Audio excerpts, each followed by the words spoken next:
خودکشی کرنے والے کا بھیانک انجام۔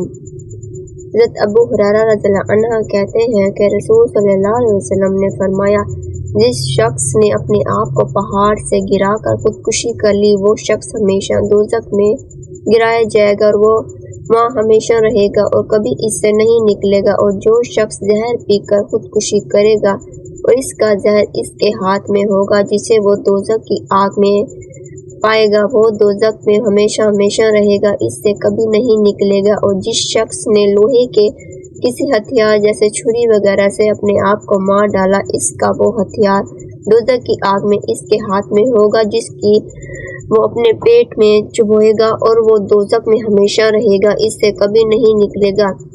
یہ حقیقت ہے کہ دنیا جہاں کی ہر نعمت انسان کی خدمت اور فائدے کے لیے ہے، اللہ تعالیٰ کی مذکور حدود میں رہ کر ان سب سے فائدہ اٹھانا انسان کا حق ہے، لیکن کسی بھی چیز کے غلط استعمال کی اسے اجازت نہیں، کیونکہ انسان مالک مطلق نہیں بلکہ صرف اور صرف امین ہے، حتیٰ کہ وہ اپنی جان، اس جان کا بھی مالک نہیں جس کی وجہ سے اس کی زندگی کا عمل جاری ہے۔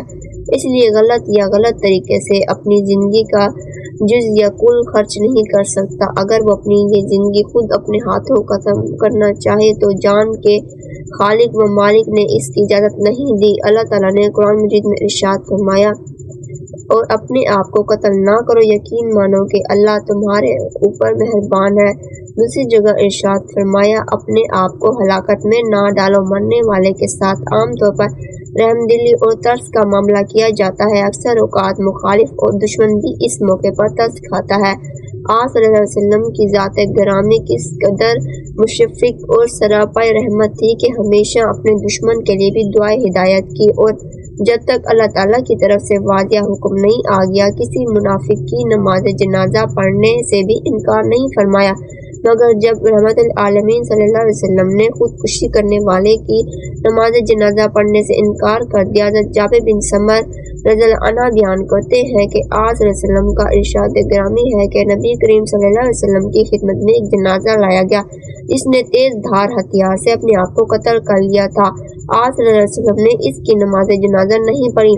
تقریباً تمام اہل علم کو اس بات پر اتفاق ہے کہ امام وقت اور نیک لوگوں کو خودکشی کرنے والے کے جنازے میں شریک نہیں ہونا چاہیے، البتہ عام لوگ اس کا جنازہ پڑھ کر دفن کر دیں تاکہ دوسروں کے لیے عبرت کا سامان ہو۔ خودکشی کے بارے میں ایک سبق آموز واقعہ، حضرت جابر بن رضی اللہ عنہ کہتے ہیں کہ جب جناب نبی کریم صلی اللہ علیہ وسلم ہجرت کر کے مدینہ تشریف لائے تو طفیل بن عمر دوسی رضی اللہ عنہ بھی ہجرت کر کے حضرت محمد صلی اللہ علیہ وسلم کے ساتھ آ گئے۔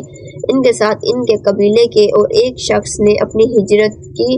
اتفاق سے وہ شخص مدینہ میں بیمار ہو گیا اور جب مرض نے شدت اختیار کی تو اس سے صبر نہ ہو سکا، چنانچہ اس نے تیر کا پیکان لے کر اپنی انگلیوں کے جوڑ کاٹ ڈالے۔ اس کی وجہ سے اس کے دونوں ہاتھوں سے اتنا خون جاری ہو گیا کہ وہ مر گیا۔ اس کے انتقال کے بعد ایک دن طفیل بن عمر رضی اللہ عنہ نے اس شخص کو خواب میں اس حالت میں دیکھا کہ اس کی حیت تو اچھی تھی مگر اپنے دونوں ہاتھ چھپا رکھے تھے۔ طفیل رضی اللہ عنہ نے اس سے پوچھا کہ تمہارے رب نے تمہارے ساتھ کیسا معاملہ کیا؟ اس شخص نے کہا، اللہ تعالیٰ نے مجھے اس وجہ سے بخش دیا کہ میں نے اس کے نبی کریم صلی اللہ علیہ وسلم کی طرف ہجرت کی تھی۔ پھر طفیل رضی اللہ عنہ نے کہا کہ میں تمہیں اپنے دونوں ہاتھ چھپائے ہوئے دیکھ رہا ہوں۔ اس شخص نے بڑی حسرت کے ساتھ کہا کہ پروردگار کی طرف سے مجھ سے کہا گیا کہ جس چیز کو تم نے خراب کیا ہے ہم اس کو ہرگز درست نہیں کریں گے۔ جب طفیل رضی اللہ عنہ نے یہ خواب رسول اکرم صلی اللہ علیہ وسلم